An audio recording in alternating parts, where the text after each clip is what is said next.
Alright, what is good, ladies and gentlemen, is the Master Reviewer back again with another review, and today we are doing a review for The Wrong Missy. This is a movie that I just happened to come across on Netflix, and so I decided to watch it, and I have no further background for this film. So yeah, let's just get right into it, starting off with the characters. So you have the main character, Tim Morris, played by David Spade, and I like David Spade as an actor. He's pretty good. He was, I liked him in The Do-Over. He was good in what's called The Emperor's New Groove. So he's an actor that I enjoy watching. And in this film, he was also a pretty good lead. Other than him, you have, there's Missy, played by Lauren Lapkus, who she is the love, and she's like the character that she starts off with. The plot of the film is basically that you have Tim. He ends up going on a bad blind date with this woman Missy, and it goes terrible for him, and so he stopped dating for like a few months afterwards. But then he happens to bump into another woman named Missy at an airport, and then they exchange numbers and stuff. And then he has I think it's like a business retreat or something. It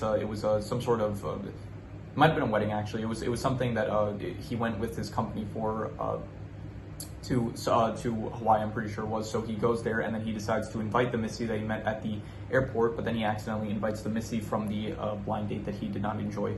So so the plot is basically that now he is at this island with the wrong Missy, and so that hijinks ensues, and then eventually you have Missy finds out the truth, but then slowly Tim's character, like, he starts to actually fall in love with her.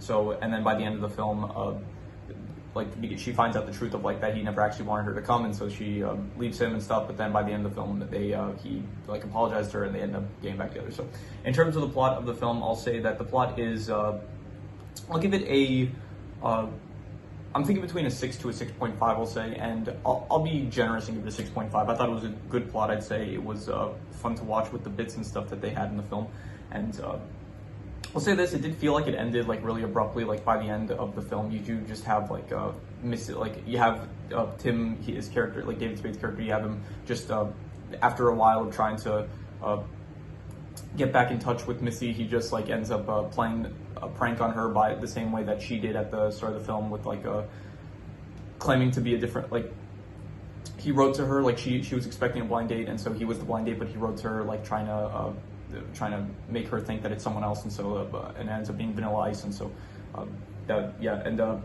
so then after that, like, he basically apologizes, and then he says like, I'm sorry, like I was wrong, I don't want to like I realize I've been living like the wrong way in my life and stuff, and he wants to be with her, and so and then they get back together basically, but it feels like really abrupt, like it just, after that it just ends, like after that it doesn't, no epilogue or anything like that, it's just they get back together and that's it. So and the movie, it's only an hour and a half, so it is a pretty short film.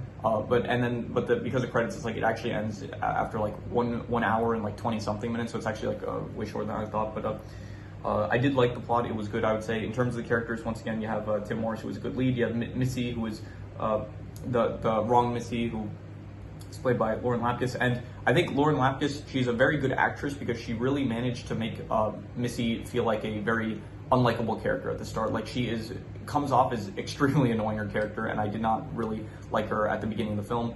And to be honest, her character is most of the film, she's like very annoying, but I'd say after the talent show bit in the film, that's when like her character starts becoming more sympathetic, and you start to actually like at that point also, like, you're kind of used to it a bit more, but she does become more not likable, but at least like I guess likable. Yeah, she becomes more like you start like wanting to root for her more, I guess, after the talent show bit. So because of she like helps out Tim with like the hypnosis and stuff, and so she actually does help him out, and so you start to feel more sympathy towards her as a character and stuff. Other than Missy, you have Jack Winston, who is Tim Morris's boss, and he was good. He was a good boss. I like the bit where it's like Missy, she like hypnotizes him into thinking that Tim is his Nana, so that every time he sees Tim now, it's like he's very like happy to see him and stuff. So that was good. So I like Jack Winston's character. You have Camonte, who was played by Rob Schneider, and I liked him. I think a lot of people don't like Rob Schneider as an actor and stuff. I'd say like he's not like a great actor or anything, but he is definitely like he's able to deliver like a decent comedic performance. In this case, I did like his performance. I liked Camonte's character. I thought he was a fun character to watch. Other than that, you have Nick Swartz, and he plays Nate, who is a great character. I like this character a lot. He is constantly spying on Tim with like on all his messages and stuff. So anytime like Tim he writes to someone, it's like he writes him a message like commenting on it. So that was good. Other than that, there's not really anyone else really to mention. There's the Barracuda, who I think her name was Jessie something, that I don't see what she.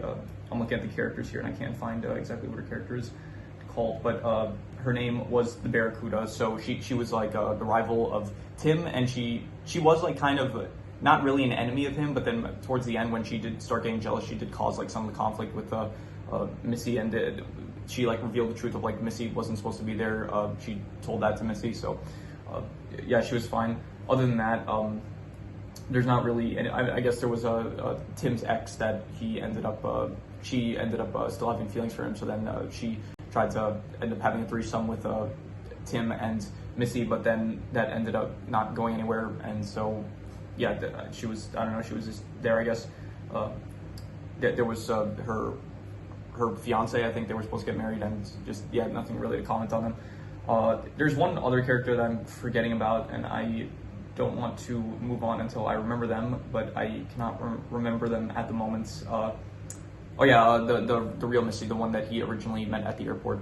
She was fine. I did like the fact about their character, like by the end of the film when Tim is like, he says, I fell in love with this other woman. It's like I liked how she was like, she wasn't upset about that. She was like, yeah, okay, it makes sense. Like we've only met once and we like made out in an airport janitor closet. So it's like she was fine with it, which I thought that was good for a character. So yeah, so in terms of the characters, I will give the characters probably I'll go with a 6 out of 10. I'd say that they were above average. Nothing more than that really though, so just 6 out of 10 I'll say. In terms of the settings, it all takes place on like an island pretty much, which it's a nice island. It is a good setting. A lot of people, like, this is a Happy Madison production, which is like basically Adam Sandler's production company, and everyone says like Adam Sandler in his movies that he only, like, the reason he makes movies is just so that he could film on like tropical locations. Then he does like a few days of filming and then he just has vacations with him and his friends. And yeah, that's probably right, but at the same time, like, would you not do that if you were him? Like, so it works. Like, you do get like these nice settings for like all the movies that Happy Madison does. So yeah, it was a good setting. I'd say I would give it probably a 7 out of 10. Honestly, I'd say it was a pretty good setting. I like the setting with the island and stuff. It was nice. In terms of the comedy, there were some good comedic bits. I'll say I did actually like some of the moments. Let me see here with the Shark Tank scene. That was good with Tim and Jack Winston. They were in the Shark Tank, and then up above you have Comante and Nick Swartzen's character. They were just like talking about Free Willy, and they started dancing and stuff. The talent show bit, that was funny. That was good. I like that. The hypnosis with Jack Winston's character. So there were moments where I was laughing out loud in this film. So I will say the comedy was, I'll give it between a 6 to a 7, a 6.5 to a 7, and I'll be harsh and give it a 6.5. I'll say the comedy was just good. Yeah, in terms of the romance, I'll say the romance is pretty much just between Missy and Tim. And it's like you see the progression throughout the film, I guess. And it's really after the talent show bit that like he starts to kind of care for her more.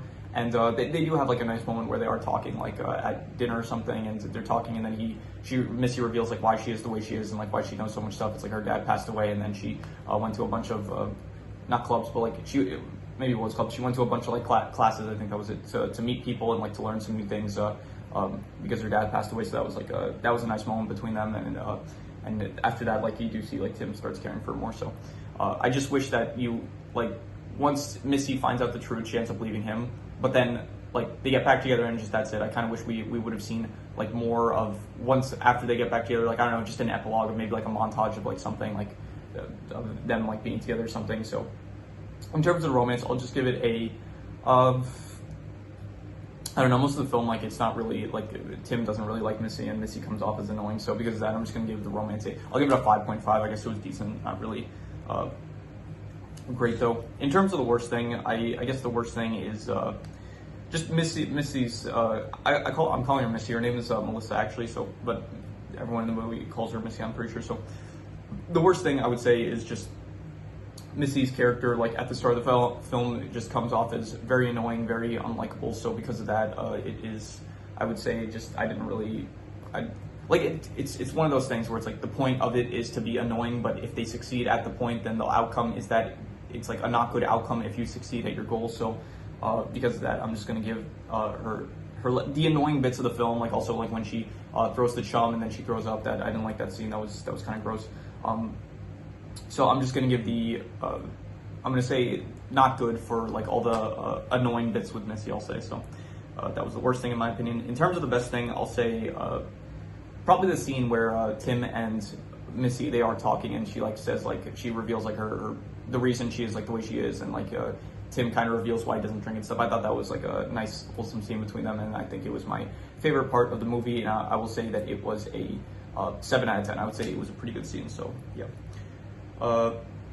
Yeah, so that is, so here I have some extra notes. Let me see here. They played the song No Roots at the start of the film. I like that song, so I wanted to mention that. I like Nick Swartzen's character. I said I like Rob Schneider's character. They were good. Pretty much all the characters were fine. I think like all the actors did a good job, and I don't think there was really any bad characters. I said that. So Missy, she does end up jumping off of a cliff part way through the movie, and listen, I'm no expert, but I think she absolutely should have died from that. That seemed like a very high fall, and she somehow survived that, which she wasn't even hurt after that. I'm pretty sure like she was completely fine, like no injuries or anything. So let's see what else here. You have the talent show bit, that was good. I said the hypnosis, that was fun. The ending, it ended abruptly, which I did not really care for, but yeah. So also Bobby Lee was in this film. He made a cameo, which I'll mention that he is not just him. Vanilla Ice, he makes it. There's like a decent number of cameos in this. Bobby Lee, who did I say? Vanilla Ice at the end. Roman Reigns, who I'm pretty sure he's a WWE wrestler. I could be wrong about that. I'm not sure. Yeah, anyway, so those are all my extra notes, so I am going to do the calculation. So King Crimson. All right, so it ends up coming out to about a 6 out of 10, which would be above average, I would say. And I would probably give it, I would say, I think probably between like a 6 to a 6.5, I would say. I think it's between above average and good. But I'll be harsh and just say it was a 6 out of 10. I'll say it was above average, and yeah, so 6 out of 10 I would give it. So yeah, that is pretty much all there is to it. So if you have any recommendations, any shows, movies, video game stories, anime, web series, that's by the way the term that I didn't know how to call it in the last video that I mentioned it, but web series, you can also recommend me if you have any in mind. Leave it in the comments and I will maybe possibly check it out. And yeah, that is pretty much all there is to it, so let's leave it at that.